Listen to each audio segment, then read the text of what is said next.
Hi guys, இந்த video பார்க்க வந்த எல்லாருக்கும் வணக்கம். Welcome to love story episode 4 ஏதோ 4. ஆக்சுவலாக நிறைய பேர் வந்து கமெண்ட்ல வந்து கேட்டே இருக்கீங்க, லவ் ஸ்டோரி 4 வந்து சீக்கிரம் போடுங்கன்னு.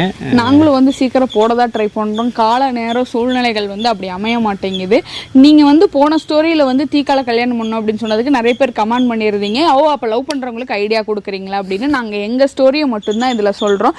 யாரையும் எதுவும் பண்ணுங்க உங்களுக்கு அப்படின்னு சொல்லி நாங்கள் ப்ரொமோட் பண்ணல. இது முழுக்க எங்களோட உண்மை சம்பவத்தை தழுவியது மட்டுமே. நீங்கள் இதை பார்த்து இன்ஸ்பயர் ஆகி எதுவும் பண்ண வேண்டாம், போதுமா? அதுக்கப்புறம் என்ன அப்படின்னா, லாஸ்ட் இதில் வந்துட்டு எங்கள் வீட்டில் விஷயம் தெரிஞ்சிருச்சு. நான் வந்து ஒரு பையனை லவ் பண்ணுறேன்னு சொல்லியிருந்தேன். அந்த பையன் கிறிஸ்டியன் அப்படின்னு சொல்லிட்டேன்.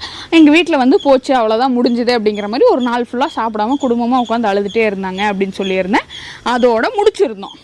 இப்போ லவ் ஸ்டோரி 4க்குள்ளே போகலாமா? அதுக்குள்ளே தான் இருக்கும். போகலான்னு சொல்லு அல்ஃபி. சொல். சரி போகலாமே. மொக்க கவனிப்படாத. என்னாச்சுன்னா, அதுக்கப்புறம் வந்து திங்கக்கிழமை காலையில் நான் ஒர்க் போயிட்டு இருந்தேன். என்னை நார்மலாக வந்து எப்பயும் ஒர்க் போகிற மாதிரி போக விட்டாங்க.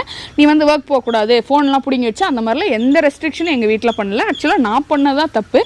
அதுக்கப்புறம் வந்து ஒர்க் போ அப்படின்னு சொல்லிட்டாங்க. ஆனால் எனக்கு வந்து ஒரு சைடு பயம். சாயந்தரம் வரும்போது எல்லா சொந்தக்கார கும்பலும் வீட்டில் உட்காந்துருந்து நம்மளை பிடிச்சி கும்முன்னு கும்மிடுறாங்களோ அப்படின்லாம் மாதிரி. இன்னொன்று அழுதுகிட்டே இருக்காங்க, சாப்பாடே சாப்பிடல, அப்படி அந்த மாதிரி ஒரு பயம் இருந்துகிட்டே இருந்துச்சு. அடிப்பாங்களோ அப்படிங்கிற மாதிரிலாம். ஆனால் எங்கள் வீட்டில் அந்த மாதிரி எதுவுமே பண்ணல. எங்கள் அப்பா அம்மா வந்து ரொம்ப ஒரு மாதிரி மெச்சூர்டாக தான் நடந்துக்கிட்டாங்க. ஆனால் எனக்கு என்ன தெரியல, ஒரு மாதிரி அந்த பயம் இருந்துகிட்டே இருந்துச்சு. அதுக்கப்புறம் நான் ஆல்பர்ட்டுக்கு திங்கக்கிழமை காலையில் ஆல்பர்ட் வீட்டு வாசல் முன்னாடி வந்து வண்டியை நிறுத்தி வச்சுட்டு என் கண்ணில் 2 கண்ணில் இப்படி தண்ணி மட்டும் வந்துட்டே இருக்கு. வீட்டில் சொல்லிட்டேன், பிரச்சனை ஆயிடுச்சு, போக மாட்டேன் நான் வீட்டுக்கு, அவ்வளோதான் போனேன் என்னை முடிச்சிருவாங்க, என்னை கொன்றுவாங்கன்னு பயமாக இருக்குது, அது இதுன்னு சொல்கிறா. நான் அதெல்லாம் இல்லடி, அதெல்லாம் பிரச்சனை இல்லை, வீட்டில் வந்து பேசிக்கலாம். நான் கடைசி வரைக்கும் எல்லா பசங்களும் இப்படி நினைக்கிறாங்களான்னு தெரியல. நான் என்ன நினச்சேன் அப்படின்னா, வீட்டில் பேசி சுமூகமாக முடிச்சுக்கலாம் கல்யாணத்தை, அப்படி மட்டும் தான் நான் யோசிச்சுட்டு இருந்தேன் கடைசி வரைக்கும். ஸோ அதனால் வந்து நடுவில் ஒன்று சொல்லணும். என்ன அப்படின்னா, இவங்களோட பிரதரோட வெட்டிங் வந்து நாங்கள் எல்லாமே எடுத்து பண்ணியிருந்தோம் அப்படின்னு சொல்லியிருந்தோம்ல. பட் டைம் போக போக வந்து நான் ஆல்பர்ட்டோட அம்மாவுக்கு எல்லாமே விஷயம் தெரிஞ்சு இந்த கல்யாணம்லாம் எடுத்து பண்ணோன்னே ரொம்ப ட்ரஸ்ட் அவங்களுக்கு எங்கள் மேலே வந்துருச்சு. அதனால நான் ரெகுலராக ஈவினிங் வந்து ஆல்பர்ட் வேலையை முடிச்சுட்டு வந்து வீட்டில் இருந்தாருன்னா வீட்டில் இருந்தால் பிக்கப் பண்ணிட்டு எங்கேயாவது போய் சாப்பிட்டு திருப்பி கொண்டு வந்து வீட்டில் ட்ராப் பண்ணிட்டு அம்மா கூட ஒரு 10 நிமிஷம் பேசிட்டு அந்த மாதிரி தான் போவேன். ஸோ அது அந்த இதில் எங்கேயோ ஒரு இடத்துல இதானதில் அவங்க, அதாவது இவங்களோட பிரதர் ஃபேமிலிக்கு எங்களுக்கும் வந்துட்டு சுத்தமாக பேச்சுவார்த்தை இல்லாமல் ஒரு சின்ன கான்ஃப்ளிக்ட் மாதிரி ஆயிடுச்சு. அதனால நாங்கள் வந்து டாக்கிங் டேர்ம்ஸ்லேயே இல்லை. இத்தனை பிரச்சனை நடக்கும்போது இதை ஏன்டா இவன் நடுவில் சொருகிறான்னு நீங்கள் நினைக்கலாம். ஏன்னா இது பிற்காலத்தில் நான் சொல்ல போகிற கதைக்கு முன்னாடியே உதவும். அதனால நான் சொல்லிடுறேன். அதுக்கப்புறம் நான் போக மாட்டேன் அப்படின்னு சொல்லிட்டு நான் பயங்கரமாக அழுக ஆரம்பிச்சிட்டேன். வேலைக்கு போகல அன்னைக்கு வந்து இங்கே தான் இருக்கிறா. நானும் சமாதானப்படுத்துகிறேன், இல்லடி பேசிக்கலாம், ஏதாவது பண்ணிக்கலாம், நான் வந்து அம்மாலாம் கூப்பிட்டு வரேன். வீட்டில் பெரியப்பா இருந்தார். ஸோ பெரியப்பா அப்பா இல்லை எனக்கு, பெரியப்பாவை கூப்பிட்டு வரேன், ஏதாவது பேசிக்கலாம் வீட்டில் போய், வீட்டுக்கு போனீங்க அப்படிங்கிறேன். இப்போ எனக்கு பயமா இருக்கு அழுதுட்டே நிக்கிறா. அப்ப எனக்கு சங்கடமா இருந்துச்சு, என்ன பண்றதுன்னு தெரியல. அப்போ ஆல்பர்ட் சொன்னாரு, சரி உனக்கு என்ன பேசிட்டா நீ கம்ஃபர்டபுளா போயிருவல்ல அப்படின்னு சொன்னா, நான் சொன்னேன் ஃபேமிலியை கூப்பிட்டு போக வேண்டாம். ஏன்னா எங்க அப்பாவோட கோவம் எனக்கு தெரியும். எங்க அப்பா வந்து ரொம்ப ஆக்சுவலா சொல்ற மாதிரி தங்கமான மனுஷன் அப்படின்னு சொல்லுவாங்கல்ல, அந்த மாதிரி ஒரு மனுஷன். எல்லா குழந்தைங்களுக்கும் உங்க அப்பா அப்படிதான். ஆனா எங்க அப்பா உண்மையாலுமே தங்கமான மனுஷன் தான். ஆனா என்னன்னா எனக்கு ரொம்ப பிடிக்கும் அவரை. என் கூட கொஞ்சம் அட்டாச்சா இருப்பாரு. எங்கேயா வெளியே போகலான்னா கூப்பிடுவார், பர்சனலாக கூப்பிடுவார், போகலாங்களா வரீங்களா நம்பர், வாங்க போகலாம் அப்படின்னு. நானும் அவரும் முன்னாடி வந்து பைக்கில் போயிட்டு இருந்தோம், இப்போ காரில் போகிறோம். அவர் கூட நான் ட்ராவல் பண்ணிட்டு தான் இருப்பேன். ஆனால் என்னன்னா, எனக்கும் எங்கள் அப்பாவுக்கும் ஒரே மாதிரி முன்கோவம் வந்துச்சுன்னா பயங்கரமாக வார்த்தைகளை விட்டுருவோம். என்ன பேசுகிறோம் அப்படிங்கிறதே எங்களோட அந்த இதில் இருக்காது. நானும் இப்போ வரைக்கும் அப்படி தான் அப்படி அந்த மாதிரி. அப்போ நான் என்ன சொன்னேன்னா, ஃபேமிலியை கூப்பிட்டு போக வேணாம். அப்பா ஏதாவது சொல்லிட்டாரு அப்படின்னா, நாளைக்கு எப்படியுமே நம்ம கல்யாணம் பண்ண போகிறோம், நாளைக்கு ஒத்துக்கிட்டாங்க அப்படின்னா அவங்க 2 ஃபேமிலி மூஞ்சியை பார்த்துக்க முடியாது, அதனால வேண்டாம் அப்படின்னு. சரி என்ன தாண்டி பண்ணலாம் அப்படிங்கும்போது என்னோட ஃப்ரெண்ட்ஸ் வந்து கூப்பிட்டு போய் ஃபஸ்ட்டு வந்து என்ன நடக்குதுன்னு தெரிஞ்சுக்கலாம், இல்லைனா இந்த மாதிரி ஒரு ஐடியால் இருக்கிறோம், சம்மதிக்கிறீங்களா இல்லையானது கேட்கலாம் அப்படின்னு சொல்லிட்டு. நீங்கள் சம்மதிக்கிற வரைக்கும் வெயிட் பண்ணுறோம், நீங்கள் வந்து வேற எந்த முடிவும் எடுக்காதீங்க, நம்ம வந்து பேசிக்கலாம், இல்லைனா நான் நானும் வந்து கிறிஸ்டியானிட்டியை கன்வெர்ட் ஆகிறேன் இவங்களுக்காக, நீங்களும் வந்து ஹிந்து, அந்த மாதிரி கூட பேசலாம் அப்படிங்கிற மாதிரி தான் ஆல்பர்ட் கிளம்பி போனாங்க. நான் தான் சொன்னேன்ல எங்கள் அப்பாவோட கோவம் எனக்கு தெரியும். அதனால நான் வந்து எங்கள் பெரியப்பா அப்போ வந்து உயிரோடு இருந்தார். எங்கள் பெரியப்பாக்கு நான் ஃபோன் பண்ணிட்டேன், பெரியப்பா இப்படி வந்து வீட்டில் கொஞ்சம் பிரச்சனை, நீங்கள் உடனே வாங்க அப்படின்னு. எங்கள் பெரியப்பா என்ன நினச்சிட்டாருன்னா, எப்பயும் எங்கள் சித்தப்பாவும் எங்கள் அப்பாவும் அடிச்சுக்கிட்டே இருப்பாங்க, ஸோ அந்த பிரச்சனை தான் போல அப்படின்னு சொல்லிட்டு அவரு கிளம்பி வந்துட்டாரு. எங்கள் அக்காவோட வீடு வந்து பக்கத்துலேயே இருக்கும். அக்கானா பெரியம்மா பொண்ணு, அவங்களுக்கும் ஃபோன் பண்ணிட்டேன். எல்லாரும் வந்துட்டாங்க. லேட்டரான்னு தான் தெரிஞ்சது அதுதான் நான் பண்ண மிகப்பெரிய தப்பு அப்படின்னு. ஆக்சுவலாக என்ன அப்படின்னா, எங்கள் அப்பாவே பேசியிருந்தா கூட அது வந்து ஸ்டேஷன் போகிற அளவுக்குலாம் ஆயிருக்காது. இவங்க சுற்றி முற்றி எல்லாம் பேசி பெரிய இதாகி அதுக்கப்புறம் போய் நின்றுருக்காங்க ஆல்பர்ட். ஸ்டேஷனுக்கு கிளம்புங்கடா வாங்கடா. அதுக்கு முன்னாடி என்ன நடந்துச்சுன்னு சொல்லியே. இங்கிருந்து கிளம்பி போனேன். ஆமா, இங்கிருந்து வந்து பைக்ல போனோம். 5 பசங்க போனாங்க. 5 பசங்க தான் உள்ள போனாங்க. எல்லாமே ஒர்க்கிங், எல்லாம் ஈவினிங் தான் போனோம். ஏன்னா எல்லாருமே வேலை செஞ்சுட்டு இருக்கிறோம். சாயந்தரம் வேலை முடிஞ்சதுக்கப்புறம் வந்ததுக்கப்புறம் தான் கூப்பிடுறேன். ஏன்னா என்னையும் சாயந்தரம் தான் தேடுவாங்க, என்னடா இன்னும் இது வரல அப்படின்னு. சாயந்தரம் போகிறோம். போகும்போதே வந்து இவ வரல, இவ இங்கே எங்கள் வீட்டிலே இருந்துட்டா. ஸோ நாங்கள்லாம் போகிறோம். இந்த மாதிரி மணிமேகலை அப்படின்னு சொல்லி போய் சொன்னோன்னே, கிளம்பு ஃபஸ்ட்டு அவளை வர சொல்லு அப்படிங்கிறாரு அவர். அப்புறம் இல்லை இந்த மாதிரி பேசணும் உங்கள்கிட்ட, ஏன்னா பேசலாம் ஒன்றும் வேண்டாம், கிளம்புங்க நீங்கள் முதல்ல அப்படின்னாரு. அப்புறம் சுற்றி முற்றி நிறைய கூட்டம் கூட்டிட்டாங்க. அது மாதிரி ஃபோன் பண்ணி அவங்க ரிலேட்டிவ்லாம் வந்துட்டாங்க. அதான் நான் பண்ண தப்பு. அப்புறம் இவங்களோட பெரியப்பா ஒருத்தர் வந்து போலீஸாக இருக்கார். அப்புறம் அவருக்கு வந்து அவர் வந்து அங்கேருந்து ஃபோன் அடிச்சிருக்கிறாரு, என்ன பிரச்சனையா அப்படின்னு சொல்லி. அப்புறம் வந்து அவர் வந்து சொன்னார், ஸ்டேஷனுக்கு கிளம்புங்க முதல்ல, இது வந்து மேஜர். ஸோ பொண்ணு வந்து 18 வயசு ஆகிடுச்சு, மேஜரு. இது வந்து போலீஸ் ஸ்டேஷன் போய் தான் வந்து முடியும், வீட்டில் பேசிட்டுலாம் இருக்க முடியாது, அது தேவையில்லாத பிரச்சனையாகும் அப்படின்னாரு. ஏன்னா அவர் போலீஸாக இருக்கிறாருல, அவர் வந்து கைட் பண்ணார். உடனே அவங்களும் வந்து சுற்றி முக்கலாம், கிளம்புங்கடா டே வாங்கடா ஸ்டேஷனுக்கு. ஆல்பர்ட்டோட ஃபோனை பிடிங்கி வச்சுட்டாங்க. அப்புறம் ஆல்பர்ட்டோட ஃபோனை வந்து கேட்டாங்க, மணிமேல்கிட்ட ஃபர்ஸ்ட் ஃபோன் பண்ணி கொடு அப்படின்னாங்க. அது வந்து எங்க பெரியம்மா, எங்க அப்பா அம்மா வந்து இந்த டோட்டல் இஷ்யூலயுமே கொஞ்சம் டீசெண்டா தான் நடந்துட்டாங்க. அப்பனடா ஸ்டேஷனுக்கு அப்படின்னு சொல்லிட்டு ஆட்டோலாம் வரவே, ஏன்னா எங்களோட வந்து இன்டீரியர் ஏரியா, தோட்டத்துக்குள்ளதான் வந்து வீடு இருக்குது. ஸோ அதனால வண்டி திடீர்னு 4 பேர் வந்தாங்க, வண்டி ஏறுங்கிறாங்க. வண்டியவே வேற ஒருத்தவங்க ஓட்டி, நான் தான் ஓட்டிட்டு வந்தேன். அந்த வண்டி யாரும் ஓட்ட முடியாது, சிபிஆர் அது ஓட்ட முடியாதுல்ல, பசங்க ஓட்டுவாங்க, மேபி அவங்களுக்கு தெரிஞ்சிருக்காது. சரின்னு சொல்லிட்டு நானே வண்டி எடுத்தேன், வாங்க போகலாம் ஸ்டேஷனுக்கே போகணும். என்ன தைரியத்தில் ஸ்டேஷனுக்கு போனோம் அப்படின்னா, அந்த தீகா சர்டிஃபிகேட் வந்து நாங்கள் கையில் வாங்கி வச்சிருந்தோம். மறுபடியும் சொல்கிறோம், இது நாங்கள் வந்து எங்களோட அனுபவத்தை பேஸ் பண்ணி மட்டும்தான் சொல்கிறோம், யாரையும் இது பண்ணுங்கன்னு நாங்கள் என்கரேஜ் பண்ணல. தீகால மேரேஜ் பண்ணி அதுக்கான சர்டிஃபிகேட் வந்து கொடுத்துருந்தாங்க. எங்களுக்கு வந்து மேரேஜ் ஆயிடுச்சு அப்படின்னு சொல்லி அந்த சர்டிஃபிகேட் கையில் இருந்துச்சு. அதோட ஜெராக்ஸ் காப்பி வந்து பாக்கெட்டில் தான் இருந்துச்சு. சரி, போகிறதுக்கு முன்னாடி ஏதாவது பிரச்சனை ஆயிடுச்சுன்னா சேஃப்டிக்கு உதவுமேன்னு பாக்கெட்டில் வச்சுட்டு போயிட்டு இருந்தேன்.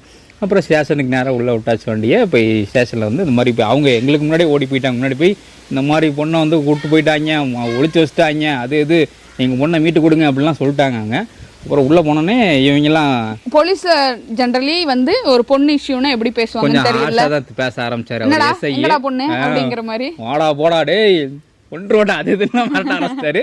அப்புறம் நான் ஒரு லெவலுக்கு மேலே போனேன். இதை முடிஞ்ச வரைக்கும் நான் அதை காட்ட வேண்டாம்னு நினச்சேன். ஏன்னா வீட்டிலேயே பேசி முடிச்சுட்டு திருப்பி வந்துக்கலாம், சுமூகமாக போயிடலாம்னு நினச்சேன்.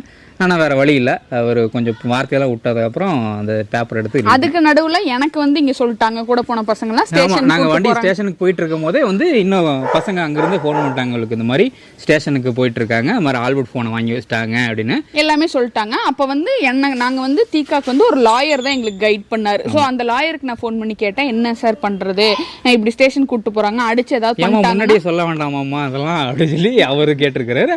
அப்புறம் உடனே இங்கே கோயம்புத்தூர் வந்து கோயம்புத்தூரோட எஸ்ஐ ஆஃபீஸ் தானே, SP office, sorry SP office, கோயம்புத்தூரோட எஸ்பி ஆஃபீஸ்க்கு வந்து கால் பண்ணுங்க. கால் பண்ணி இந்த மாதிரி இஷ்யூ போயிட்டு இருக்குது, காக்காச்சாவடி ஸ்டேஷன் சொல்லுங்க, அவங்க வந்து இன்ஸ்பெக்டர் கிட்ட பேசிக்குவாங்க, இந்த மாதிரி சொல்லுங்க, நாங்க மேரிட்னு சொல்லுங்க அப்படின்னு சொல்லி லாயர் வந்து சொல்லிட்டாரு. அதுக்கப்புறம் இவரோட ஃப்ரெண்டுல ஹரின்னு ஒரு அண்ணா இருப்பாரு, அவங்க அப்பா வந்து கொஞ்சம் கட்சியில இருந்தாரு. ஆமா, அவங்க மூலமா சொல்லி அவங்க கிட்ட யார்கிட்ட இருந்தோ கால் வந்துச்சு. இப்படி வந்து உங்க உள்ள வந்து அவங்க மிரட்டி கேட்டுட்டு இருக்கும்போது எஸ்பி ஆபீஸ்ல இருந்து போன் வந்துச்சு. அதுக்கப்புறம் கமிஷனர் கூப்பிட்டு, இன்னொரு விஷயம், கமிஷனர் பாத்தீங்கன்னா எங்க லாயரோட ஃப்ரெண்டு, க்ளோஸ் ஃப்ரெண்டாவா, எங்க லாயர் அவ்வளவு பெரிய ஆளுன்னு எங்களுக்கு தெரியல. சின்ன பையனாட்ட தான் இருந்தாரு, மேரேஜ்லாம் ஆயிடுச்சு அவருக்கு. கொஞ்சம் நல்லா ஃப்ரெண்ட்லியாக தான் பேசிட்டு இருந்தாரு. ஆனால் பெரிய ஆளு அந்த அளவுக்குலாம் ட்ரை பண்ணுவார் அப்படிலாம் எங்களுக்கு தெரியல. அப்படியே ஸ்டேஷன் எஸ்ஐ எப்படி பார்க்குறாரு, யாரா நீங்க, என்னடா எஸ்பி ஆஃபீஸில் தான் போடுறது, எனக்கு வந்து பொண்ணு எஸ்பி கால் பண்ணுறாரு அப்படிலாம் சொல்லிருக்காரு. அப்புறம் தான் தெரிஞ்சது எஸ்பி வந்து இந்த லாயரோட ஃப்ரெண்டு அப்படின்னு சொல்லி. அதுக்கப்புறம் என்ன சொன்னாரு, யார் ஃபோன் பண்ணாலும் நான் வந்து பொண்ணை நேரில் பார்த்து இன்வெஸ்டிகேட் பண்ணேன்னு இருக்கணும்ப்பா, இது பொண்ணு கேஸ், அப்படி இது பொண்ணை வர சொல்லுங்க அப்படின்னு. அப்போ வந்து இவரோட அண்ணா பிரதர் தான் என்னை வந்துட்டு கூப்பிட்டு போனாங்க. கூப்பிட்டு போயிட்டு உள்ள போகும்போதே வந்துட்டு எல்லாரும் பயத்தில் நிற்கிறாங்க. ஏன்னா என்னதான் சர்டிஃபிகேட் இருந்தாலும் என்னதான் லீகல் லாயர் ஃபோன் பண்ணி இருந்தாலும் இது வந்து என் சம்மதம் இல்லாம நடந்ததுங்க. பொண்ணோட சம்மதம் தான் முக்கியம். ஸோ பொண்ணு என்ன சொல்கிறாங்க அதை பொறுத்தா வந்து அந்த கேஸ் வந்து இருக்கா இல்லையா, மாறுமா மாறாதா, எல்லாமே பொண்ணு முடிவு பண்ணுறது தான். ஸோ இவ வந்து ஸ்டேஷனுக்குள்ளே வரா, பயந்து வரா, ஃபேமிலியெல்லாம் அந்த சைடு நிற்கிறாங்க. நாங்களாம் இந்த பக்கம் ஓரமாக நின்றுட்டு இருக்கிறோம், செவுத்து ஓரமா. இவன் என்ன சொல்லுவா, இது இல்லை எனக்கு ஃபேமிலியாக முக்கியம் சொன்னாங்கன்னா எங்களை 4 பேர்த்து அங்கேயே புதைச்சிருப்பாங்க. ஆனால் நல்ல வேலை இந்த சைடு வந்து அப்படியே இந்த சைடு வந்து எங்கள் பக்கத்தில் வந்து நின்றுட்டா. என் பக்கத்தில் வந்து நின்னா சொல்ல விட மாட்டேன். சரி ஒரு என் பக்கத்தில் வந்துட்டா. அப்போ உடனே அவங்க பெரியம்மா சொல்கிறாங்க, எங்கே போய் நிற்கிறா பாரு இவ அப்படின்னாங்க. உடனே எஸ்ஐ டக்குன்னு ஒரு கேள்வி கேட்டார், ஏம்மா உங்களுக்கு உங்கள் வீட்டுக்காரர் முக்கியமா இல்லை உங்கள் அப்பா முக்கியமானு கேட்டால் யாரை சொல்லுவீங்க? எங்கள் வீட்டுக்காரர் தாங்க சொல்லுவேன். இப்போ தான் அதே தான் அந்த பொண்ணு பண்ணது, பேசாமல் இருமா அப்படின்ட்டாரு. உடனே இப்போ இவள்கிட்ட வந்து கேட்டாங்க, இந்த மாதிரி என்ன பண்ணுறம்மா, எங்கே போகிறா நீயே, அவளுக்கு மேரேஜ் பண்ணிக்கிறீங்க, மேரேஜ் பையன் கூட போறியா அப்பா அம்மா கூட போறியான்னு கேட்டாங்க. இல்லை நான் இவர் கூட தான் இருப்பேன் அப்படின்னா இவ. அப்புறம் சரி ஓகே ஒன்று பண்ணுங்க, நாளைக்கு நீங்கள் காலையில் தூக்கிடுவேன், நீ சொல்ல விடு, குரலையும் நினைச்சு தூக்கிடுவேன். இதை இப்போ வந்து கமெண்ட் பண்ணுங்க, ஆல்பர்ட் அண்ணா நீங்க வந்து பேசவே விடலன்னு. நான் வந்து ஒரு 2 டைலாக் எக்ஸ்ட்ரா போட்ட மட்டும் வந்துருவாங்க. ஒரு நாள் பேசுறேன், நீ வருஷம்ல பேசுறடி. நீங்க வந்து அண்ணா பேசவே விடல, நீங்க வந்து என் ஆதரவாளர்கள்லாம் கிளம்பி வர்றீங்க, ஆல்பர்ட் டவுன் டவுன் அப்படின்னு கமெண்ட் பண்ணுங்க எல்லாரும். இதை எடிட் பண்ணும்போது நான் கட் பண்ணிடுவேன், நான் தான் எடிட் பண்றேன்ல. சரி.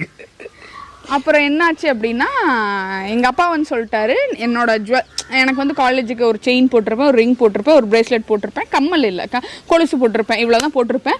எங்கள் அப்பா சொன்னார், என்னோட நகைகள்லாம் அவற்றிருக்கு, அதெல்லாம் வந்து எழுதி கழட்டி கொடுத்துட்டு எங்களோட பூர்வீக சொத்துக்கும் அவளுக்கும் எந்த விதமான சம்மந்தமும் இல்லை அப்படின்னு எழுதி கொடுத்துட்டு அவளை போக சொல்லிடுங்க அப்படின்னு அந்த இன்ஸ்பெக்டர் சொன்னார். நான் நைட்டு 11 மணி நான் இப்போ உட்காந்தெல்லாம் இந்த லீகலாக பண்ணக்கூடாது, நாளைக்கு காலையில் 9 மணிக்கு வாங்க, உங்களுக்கு என்ன உடைமைகள் அந்த பொண்ணுகிட்ட சேர வேண்டியது இருக்கோ அதெல்லாம் உங்களுக்கு வாங்கி கொடுத்துட்டு எழுதி கொடுத்து எழுதி கையெழுத்து வாங்கி அனுப்பிச்சு விட்டுறேன். அப்படி என்னமா உனக்கு ஓகேவா அப்படின்னா, இல்லை எனக்கு சொத்தெல்லாம் எதுவுமே வேண்டாம், எனக்கு சொத்து மேலாம் ஆசை இல்லை, நான் நாளைக்கு காலையில் எழுதி கொடுத்துட்றேன் அப்படின்னு சொல்லிட்டு நான் சொல்லிட்டு நாங்கள் வந்து வீட்டுக்கு வந்துட்டோம். அன்னைக்கு நைட்டு வந்து ஒரு 12 மணி இருக்கும். வீட்டுக்கு வந்து எல்லா பசங்களுக்கெல்லாம் தோசை சுட்டு கொடுத்து எல்லாம் தோசை சாப்பிட்டு நைட்டு ஒரு 11-2 மணி வரைக்குமே பேசிகிட்டு இருந்துட்டு போனாங்க எல்லாருமே. ஆக்சுவலாக ஒரு அந்த 5-6 பேர் இருக்காங்க, லைஃப்பில் வந்து நன்றி மறக்கக்கூடாது அவங்க மேலே. அப்படிலாம் வந்து நிற்கணும் அப்படின்றது யாருக்குமே அவசியமே கிடையாது. இல்லை போட்டு வந்தாங்க எங்களுக்கு வேண்டிய. அடுத்த நாள் காலையிலேயே வந்தாங்க பசங்க, இது மாதிரி ஸ்டேஷன் போகிறேன்டா வரீங்களாடானே. காலையில் கிளம்பி கரெக்டாக வந்துட்டாங்க 8 மணி. அதுக்கப்புறம் காலையில் 9 மணி இருக்குன்னு நினைக்கிறேன், எனக்கு 8 மணி இருக்குது, எனக்கு ஒரு ஃபோன் வருது, உங்கள் அப்பாவுக்கு ஹார்ட் அட்டாக், இப்படி ஹாஸ்பிட்டல் அட்மிட் பண்ணியிருக்கோம் அப்படின்னு. எனக்கு வந்து ஐயோ என்னடா நம்ம இப்படி தப்பு பண்ணிட்டோமே. ஆக்சுவலாக அதுக்கு முந்தின நாளே எங்கள் அப்பா அழுகும் போதெல்லாம் எனக்கு எப்படி இருந்துச்சுன்னா எங்கள் அப்பா கூட போகணும் அப்படிங்கிற மாதிரி தான் இருந்துச்சு. இப்போ சொன்னால் நீ வீடியோக்கு வேண்டி சொல்கிற அப்படிம்பிங்க. ஆனால் எனக்கு ஒன்று மட்டும் தான் என் மைண்டில் தோணுச்சு, நான் என்ன தப்பு பண்ணாலும் அவரோட பொண்ணு அப்படின்னு தான் சொல்ல போகிறாங்க. இந்த டைமில் நான் இந்த முடிவு எடுக்கல அப்படின்னா நான் நினச்ச லைஃப், நான் அதாவது ஆல்பர்ட் கூட வாழணும் அப்படின்னு நினச்சனே எனக்கு இல்லை அப்படிங்கிறதுனால நான் வந்து நம்ம தான் தீக்கலை கல்யாணம் பண்ணோம், எல்லாம் பண்ணோம், ஹோப் கொடுத்துட்டு கடைசியில் இப்போ எங்கள் அப்பா தான் முக்கியம் அப்படின்னு போனோம் அப்படின்னா அதை விட ஒரு தப்பு வேறு எதுவுமே கிடையாது அப்படின்னு சொல்லிட்டு நான் எடுத்த டெசிஷனில் நான் ஸ்ட்ராங்காக இருந்தேன். அப்போ நான் ஆல்பர்ட் கிட்ட கேட்குறேன், எப்போ ஹார்ட் அட்டாக் அம்மா, எங்கள் அப்பாவுக்கு நான் போகிறேன்ப்பா, நான் கிளம்புறேன்.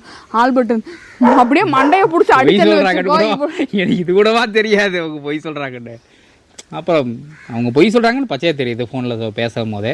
அப்போ நான் சொன்னேன், ஏண்டி கொஞ்சம் யோசிச்சு பாரு. அதுக்கப்புறம் ஆல்பர்ட் என்ன சொன்னாரு அப்படின்னா, நம்ம 9 மணிக்கு ஸ்டேஷன் வர சொல்லியிருக்காங்கல்ல, நம்ம ஸ்டேஷன் போயிடுவோம், அங்கே ஏதாவது பிரச்சனை அப்படி ஏதாவது சொல்லிட்டாங்க அப்படின்னா நம்ம போலீஸை கூப்பிட்டே கூட வீட்டுக்கு போய் பார்க்கலாம் அப்படின்னு. அப்புறம் இவ இருந்துட்டு சரின்னு சொல்லி அமைதியாக இருந்தா. ஆனால் அப்படிலாம் எதுவும் நடக்கலாங்க. அடுத்த நாள் காலையில் 9 மணிக்கு அவங்க வர சொன்ன மாதிரி நானும் ஆல்பர்ட்டோட அம்மா பெரியப்பா எங்களோட 4 ஃப்ரெண்ட்ஸ் எல்லாரும் சேர்ந்து ஸ்டேஷன் போனோடனே அங்கே யாருமே வரல. நாங்களும் ஒரு 1/2 மணி நேரமாக போலீஸ் அம்மா நில்லுமா வருவாங்க அப்படின்ட்டு அவங்க வரட்டும் வெயிட் பண்ணுங்கன்ட்டாங்க. நாங்களும் உட்காந்துருக்குறோம். அப்போ தான் எங்கள் பெரியப்பாட்டு நான் சொல்கிறேன், இந்த மாதிரி சர்டிஃபிகேட்லாம் வச்சு இது மாதிரி பிரச்சனையாச்சுங்க பெரியப்பா அப்படின்னு சொல்லி அவர்கிட்ட எல்லாத்தையும் சொல்லிட்டு எக்ஸ்பிளைன் பண்ணிருக்கிறேன். அவர் எனக்கு சப்போர்ட் பண்ணுறதுக்காக வந்து ஸ்டேஷனில் அன்றைக்கி உட்காந்துருந்தாரு. ஆக்சுவலாக அவர் பெரியப்பாக்கு வந்து நாங்கள் இந்த இடத்துல தேங்க் பண்ணோம். அவருக்கு வந்து 4 குழந்தைங்க, 4 குழந்தைங்களையுமே ரொம்ப நல்லா வளர்த்துருக்காரு. அதான் சொல்கிறேன் பற்றியா, ஒரு லவ் அப்படின்னா சப்போர்ட் பண்ணுற ஃபேமிலியெல்லாம் கிடையாது, பயங்கரமாக எதிர்க்கிற ஒரு ஃபேமிலி அப்படின்னும் கிடையாது. இல்லை எதிர்ப்பாங்கன்னு சொல்ல முடியாது, எனக்காக வந்து நின்னாரு. அதான் அந்த கல்யாணத்துல நாங்க பண்ணது அதெல்லாம் பார்த்து ஓகே இவங்க பொறுப்பா தான் இருக்காங்க, லைக் மத்தவங்கள மாதிரி கிடையாது அப்படின்னு யோசிச்சுட்டு வந்து நின்னாங்க. அதுக்கப்புறம் ஒரு 9:30-10 மணி வாக்குல என்னோட மாமாவும் என்னோட இன்னொரு ரிலேட்டிவ் பையனும் மட்டும் வந்தாங்க. வந்துட்டு எங்க மாமா மறுபடியும் அதே கதையை தான் பேசினாரு. இல்ல வேண்டாம்மா வாமா போயிடலாம், உங்க அப்பா வந்து இப்படி இருக்காரு. இல்ல இல்ல நான் வரமாட்டேன், நான் அந்த பையன் கூட தான் போவேன். அந்த கூட வந்த பையன் என்ன சொன்னான்னா, ஓ இந்த ரூட்ல தானே வண்டி போகும், வண்டியை மறிச்சு அவளை தூக்கி அப்படியே கொண்டு அவளை கிணத்துல போட்டு புதைச்சிடலாம் அப்படின்னு சொல்லி எனக்கு காது படவே பேசுறாங்க. அப்ப நான் சொன்னா ஆல்பர்ட் இப்படி பேசுறாங்க அப்படின்னு. அப்ப எல்லாருமே கேட்டுதான் இருந்தோம் அவன் பேசுறத. அங்க ஒரு இடையில ஒரு பஸ் ஸ்டாப் இருக்குது, அங்க வண்டி ஸ்லோவாகி திரும்பி போகும், ஒரு டேர்னிங் இருக்கு, அந்த இடத்துல ஆளை போடு ஃபோன் பண்ணி சொல்லிட்டு இருக்கிறான், வாங்கடா வந்து நில்லுடாங்க அப்படின்ட்டு இருக்கிறான். எல்லாத்துக்குமே தெரியுது அவன் சொல்லிட்டு இருக்கிறான், பசங்களெல்லாம் கூப்பிட்டு வராங்க அப்படின்னு. அப்போ பெரியப்பாவை இதை வந்து கேட்டார். உடனே பெரியப்பா என்ன சொன்னார்னா, இது சரி வட்டு வராது, சப்போஸ் ஸ்டேஷன்லேருந்து முடிஞ்சிட்டு போயிட்டாங்க, போக சொல்கிறாங்க, கிளம்ப சொல்கிறாங்க அப்படின்னா வேறு வழியில் போயிடலாம் அப்படின்னாரு. அப்புறம் நாங்கள் எல்என்டி பைபாஸ் வழியாக வந்து புள்ள பூந்து அப்புறம் திருப்பி இப்படி வந்தோம். அதுக்கப்புறம் வந்து நாங்கள் நார்மலாக வீட்டுக்கு வந்துட்டோம். வந்தோடனே வந்து அங்கே வந்து ஒரு டிஸ்கஷன்லாம் போயிருக்கேன். அந்த கேப்பில் வந்துட்டு என்னோட பெரியப்பா பொண்ணு வந்து என் வீட்டுக்கு பக்கத்தில் ஒரு 2 கிலோமீட்டர்ஸில் தான் இருக்காங்க. அவங்க தேடி எங்கள் லொக்கேஷன் எதுன்னெலாம் கண்டுபிடிச்சி எங்கள் வீடுன்னு நினச்சி இவங்க பெரியப்பா வீட்டில் போய் எங்கே அவள் வர சொல்லுங்க அப்படின்லாம் பிரச்சனை பண்ணியிருக்காங்க. அவங்க சொன்னாங்க என்னோட கொழுந்தனார் பையன்தாம்மா, பெரியப்பா வந்து அதான் நாங்களாம் ஸ்டேஷன் போயிட்டோம். அந்த கேப்பில் என்னோட கொழுந்தனார் பையன்தாம்மா, இப்படி நல்ல பையன்தான் அப்படின்னு எல்லாமே எடுத்து சொல்லி அவங்க வந்து பெரியாத்தை வந்து பொறுமையாக புரிய வச்சு அனுப்பிச்சிருக்காங்க. அதுக்கப்புறம் வீட்டில் போய் நல்ல குடும்பமாக தான் இருக்கு அப்படின்னு எல்லாமே பேசி இது பண்ணிட்டு சரி ஓகே. அதுக்கப்புறம் அவங்களா கல்யாணம் பண்ணாங்கிறது வேண்டாம், அதாவது அஃபிஷியலாக தாலி கட்டி கல்யாணம், அவங்களா கல்யாணம் பண்ணாங்கிறது வேண்டாம், நம்மளே கல்யாணம் பண்ணி வச்சிடலாம் அப்படின்னு சொல்லிட்டு இது வந்து திங்கக்கிழமை நடக்குது. செவ்வாய்க்கிழமை காலையில் நாங்கள் மறுபடியும் ஸ்டேஷன் போகிறோம். புதன்கிழமை வந்து எங்களுக்கு கல்யாணம். அப்புறம் வந்து போலீஸ்கார பெரியப்பா வந்து கூப்பிட்டே இருந்தார். நான் வந்து சரி இங்கே இருந்தால் சேஃப் இல்லை, வீட்டில் இருந்தால் வீடு வந்து உங்களுக்கு தெரிஞ்சிருச்சு, ஸோ வீட்டில் இருந்தால் சேஃப் இல்லைன்னு சொல்லிட்டு என்னோடய ஃப்ரெண்டோட வீட்டில் போய் இருக்கு சொன்னேன். அவளை ஆக்சுவலாக அவங்களுக்கும் நான் அந்த இடத்துல சொல்லணும், ஹரினாவோட அம்மா அப்பா ஆக்சுவலாக கண்டிப்பாக வீடியோ பார்ப்பாங்கன்னு நினைக்கிறேன், பார்ப்பீங்களான்னு தெரில. ஆனால் எப்படின்னா அவங்க வந்து ஒரு ராமநாதபுரமில் ஒரு வீட்டில் இருந்தாங்க. அவங்களோட பெட்ரூமில் வந்துட்டு என்னை படுக்க சொல்லிட்டு ஏதாவது பிரச்சனை ஆயிடுச்சுன்னா என்ன பண்ணுறதுன்னு சொல்லிட்டு அந்த அங்கிளும் ஆன்ட்டி வந்து அந்த பெட்ரூம் வாசலில் தலகாணி வச்சு தூங்கிட்டு இருந்தாங்க. நான் உள்ள படுத்துட்டு இருந்தேன் பெட்ல. எப்படி எங்களை வந்து குழந்தைங்க மாதிரி தான் ட்ரீட் பண்ணுவாங்க. அதான் எத்தனை பேர்த்தோட அப்பா அம்மா இப்படிலாம் பண்ணுவாங்க, அவங்களோட குழந்தைங்க மாதிரி தான் பாத்துக்குவாங்க. எப்ப போனாலும் சமைச்சு கொடுப்பாங்க, நல்லா பாத்துக்குவாங்க. ஆக்சுவலா இப்பெல்லாம் போய் பார்க்கவே முடியறது இல்லை பிஸியா. ஆனா அவங்களுக்குலாம் ரொம்ப தேங்க்யூ. அதுக்கப்புறம் வந்துட்டு புதன்கிழமை வந்து கல்யாணம் பண்ணிக்கலாம் அப்படிங்கிற மாதிரி வீட்டுல இருந்தெல்லாம் கூப்பிட்டு சொல்லிட்டாங்க. சொன்னோடனே சரி ஓகே அப்படின்னு சொல்லிட்டு அந்த கதையில இன்னுமே மறக்க மாட்டேன். ஒரு 3 மணி 4 மணிக்கு தான் சொல்றாங்க, நீங்க தாலி எடுத்துட்டு வந்துருங்க, சேலை எடுத்துட்டு வந்துருங்க, எல்லாமே நீங்க கொண்டு வந்துருங்க, நாங்க வரோம், தாலி கட்டிக்கோங்க அப்படின்ட்டாங்க. அதுக்கப்புறம் வந்து என்னோட மாமியாரோட சேவிங்ஸ் பழைய கோல்டு அதெல்லாம் கொஞ்சம் இருந்துச்சு. அதுக்கப்புறம் ஆல்பர்ட்டோட சம்பளத்தை ரெகுலராகவே அவங்க அம்மாட்ட தான் கொடுப்பேன். ஸோ அதை வச்சு ஒரு 1/2 பவுனுக்கு வந்துட்டு கிராஸ் போட்டு எங்கள் வீட்டில் என்ன சொல்லியிருந்தாங்கன்னா உங்கள் முறைப்படியே எடுத்துக்கோங்க அப்படின்னு சொல்லியிருந்தாங்க. ஒரு எங்களோட கல்யாண ஃபோட்டோ வந்து இருக்கா அப்படின்னு தெரியல, எங்கே இருக்குது அப்படின்னு தெரியல. இருந்துச்சு அப்படின்னா இங்கே ஆட் பண்ணுறேன், இல்லை அப்படின்னா எங்கேயாவது கண்டுபிடிக்க ட்ரை பண்ணுறோம். அதுக்கப்புறம் என்னாச்சு அப்படின்னா ஒரு சேலை இருக்கும், 2000 ரூபான்னு நினைக்கிறேன். அந்த சேலை அதான் கல்யாண சேலை, 2000 ரூபாய்க்கு தான் வாங்கினா கல்யாண சேலை. சொல்லிட்டாங்க என்னன்னா இவ்வளோதாம்மா இருக்கு, நீ இவ்வளோக்குள்ள எடுத்துக்கோ அப்படின்னு சொல்லிட்டு. எனக்கு பிளவுஸ்லாம் இல்லை, அப்போல்லாம் பிளவுஸ்லாம் எப்படி ஃபிட்டிங் பார்த்து வாங்கணும்னு கூட எனக்கு தெரியாது. ஒரு ரெடிமேடு பிளவுஸ் வாங்கினோம். அதுக்கப்புறம் ஒரு சேலை